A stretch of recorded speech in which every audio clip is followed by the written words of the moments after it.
So ano nga ba sa palagay nyo ang tunay na dahilan kung bakit bibilhin ulit ng sponsors yung katabing lote nila VNC?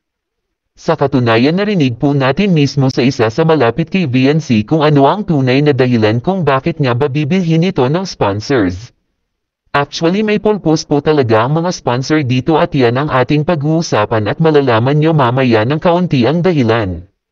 Pero bago yan syempre wag po natin kalilimutan na mag-like sa video na ito at mag-share na rin mga kalingap. Kamusta po mga kalingap at muli ay nagbabalik ang inyong lingkod kalingap bigay ng sariwang update patungkol sa inyong paboritong beneficiary na si VNC. At syempre kung bago ka pa lang sa ating munting YouTube channel ay huwag mahihiyang mag-subscribe para updated pa po kayo mga kalingap sa mga susunod pa nating video mga kalingap.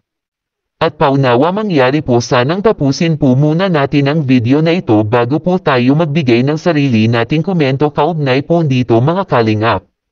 Sa kasalukuyan ay may plano po talagang bilhin ng mga sponsors yung katabing bakanteng lote kila VNC.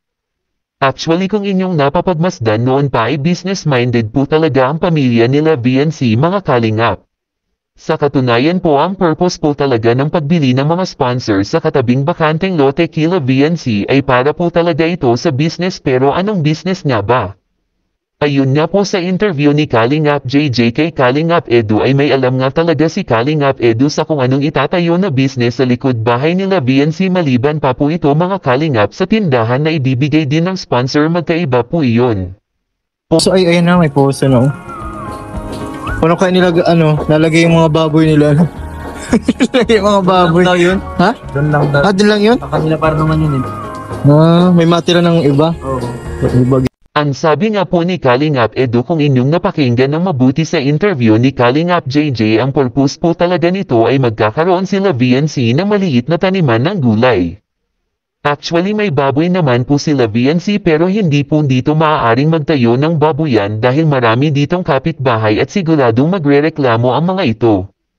Kung sa bagay sayang nga naman yung baboyan nila VNC dahil malaking tulong rin sa income nila ito pero napagpasyahan nga ng pamilya nila VNC na iwanan na lang nila ito sa lugar nila sa tabing dagat mga kalingap.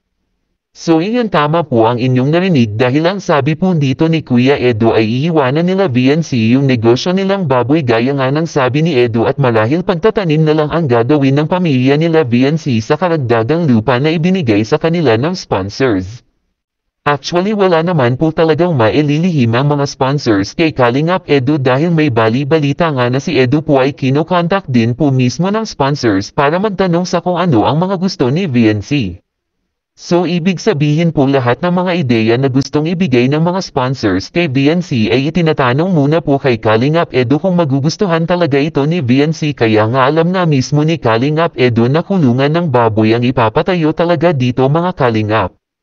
Well talagang napaka-supportive po talaga ng mga sponsors kay VNC dahil marami pang surprise na matatanggap pa si VNC at ang pamilya nito lalo na sa darating na Pasko at yan yung aabangan pa natin mga Kalingap. Samantala iyan lang po muna ulit ang ating update patungkol sa inyong paboritong beneficiary na si VNC. Salamat po sa panunood ninyo, ingat po kayo at God bless mga Kalingap.